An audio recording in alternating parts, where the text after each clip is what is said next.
배낭여행에 대해서 말씀을 드리도록 하겠습니다. 배낭여행하고 이렇게 트렁크로 핸드캐리 하는 거하고는 좀 틀린 여행이죠.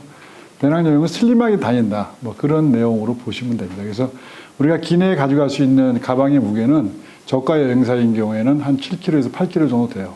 대한항공 아시아나는 13kg까지도 가능한데, 그래서 배낭여행을 무겁게 하게 되면은 사실은 자기가 짊어지고 다녀야 되기 때문에 힘들어요. 여행 가가지고 힘들어요. 그래서 가급적이면 굉장히 슬림하고, 그러다 보니까 밤에 이제 빨아서 뭐 양말이나 속옷이나 옷 같은 거 입는 경우가 있는데, 빨이 많을 수 있는 거. 그다음에 뭐 겨울 같은 경우에도 외투는 하나 있다 하더라도 안에 있는 것들은 이렇게 쉽게 빨고 갈아입을 수 있는 옷들로 준비하는 게 배낭여행의 기본입니다. 그래서 여권하고 신용카드, 핸드폰 이 세 가지를 제외하고 나머지는 사치다. 이렇게 다 이해를 하시면 됩니다. 배낭여행 가실 때는. 그래서 뭐 단체 배낭여행이 있고 호텔팩이 있고 뭐 여러 가지 있습니다. 점프팩이라는 거는 처음에 가는 지역에 호텔을 잡고 마지막에 호텔, 쉽게 얘기해서 항공은 어느 정도 결정을 하고 가는 게 맞거든요. 항공까지 완전히 오픈으로 가는 거는 뭐 있을 수 있겠지만, 뭐 예약하는데 어려움이 있다든지, 금액이 올라간다든지 이런 것들이 있기 때문에 보통은 출발지와 도착지의 출발은 거의 픽스하는 경우가 많아서 호텔만 잡고 나머지 중간은 자유롭게 다닌다라는 게 이제 점프팩이라고 보시면 되고, 민박하고 호스텔, 도미토리죠. 여러 명이서 동시에 자는 거. 그 다음에 이거는 도미토리와 호텔, 뭐 이런 식으로 여러 가지 상품의 카테고리가 있다고 보시면 되고요. 저희가 할 수 있는 거는 단체 배낭여행이 되겠죠. 개개인이 가는 거는 그거야 뭐 개개인이 호텔 잡고 항공 잡고 스케줄 잡아서 가는 거니까 사실 저희 여행사 업무하고는 거리가 있는데, 단체 배낭여행은 인솔제가 일시 가는 거예요. 그러니까 항공, 여행사에서 잡고 호텔도 잡고 그 다음에 인솔자가 따라가고, 나머지 그 안에서 일어나는 여러 가지 관광지나 액티비티, 식사 이런 것들만 이제 불포함으로 해서 가는데, 장단점이 있죠, 그죠? 장단점이 있습니다. 그래서 혼자 출발하는 고객은 다른 그 성비가 같은 다른 손님하고 맞춰드린다는 얘기고,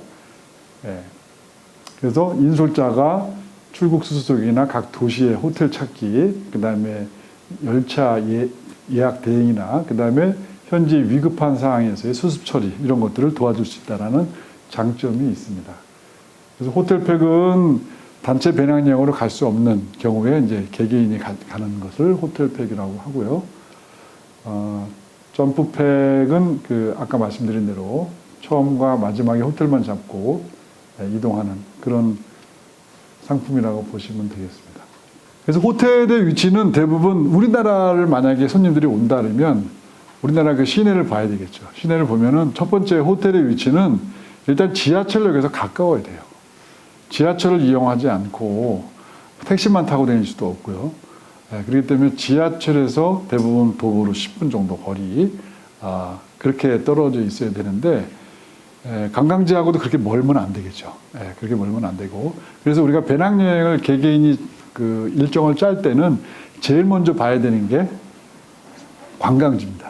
액티비티. 내가 무엇을 할 것이냐. 내가 서울에 가면 무엇을 할 거냐. 명동을 볼 거냐. 경복궁을 볼 거냐. 광화문을 볼 거냐.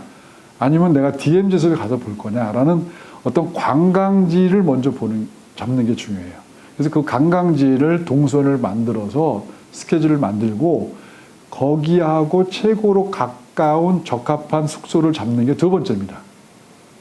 두 번째고, 그 다음에 이제 항공을 잡는 거죠. 예약하는 순서는 반대로 뭐 항공, 호텔 이렇게 잡더라도 계획을 짤 때는 현지 관광지부터 보는 것이 맞다. 이런 내용입니다. 요건 이제 영국의 경우에 보통 우리가 프랑스로 넘어가는 유로스타를 타는 곳이나 대형박물관 있는 곳, 그 다음에 버킹엄궁 뭐 되는데, 대부분 노팅힐이나 이런 쪽에 도보로 한 10분 거리에 있는 호텔들을 사용하는 게 보통이고, 더 안쪽으로 들어가면 아무래도 가격도 비싸고 잡기도 어려운 점이 있기 때문에 그렇습니다. 그래서 파리의 투어리스트급이라고 하면은 뭐 이런 3성급 정도. 파리는 대부분 옛날 건물들이 많잖아요. 신축으로 호텔을 지을 수가 없어요, 거기는. 그러다 보니까 기존에 있던 호텔들을 개조해서 만든 거라 사실 시설은 좀 많이 낙후되어 있는데 냄새는 나지는 않습니다.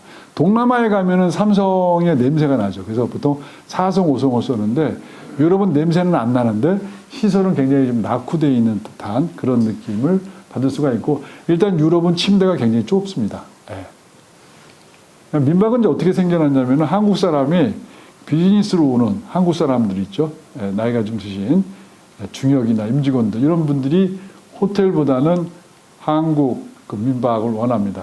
장박을 할 경우에 뭐 한 달씩 이렇게 출장 나와 있는 사람들 있잖아요. 이런 사람들이 이제 여기서 아침과 저녁이 대부분 제공이 돼요. 그 한국 분이. 그래서 거기서 식사를 하고 낮에는 나가서 일 보고 이런 비즈니스 투어들을 많이 하기 시작한 게 민박입니다. 유럽에서.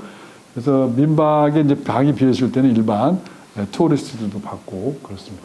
그래서 이건 이제 유스 호스텔인데 이거는 나이 제한이 있죠. 27살 이하에만 가능하고 뭐 이런 내용들이 좀 있습니다. 유로스타는 런던에서 출발해가지고 유럽 본역으로 넘어오는 그런 항공 기차에 대한 부분이고, 이건 유레일 패스입니다. 유레일 패스는 이제 유로를 자유롭게 다닐 수 있는 그런 패스인데, 여러 가지 그 날짜가 한 달짜리도 있고 보름짜리도 있고요.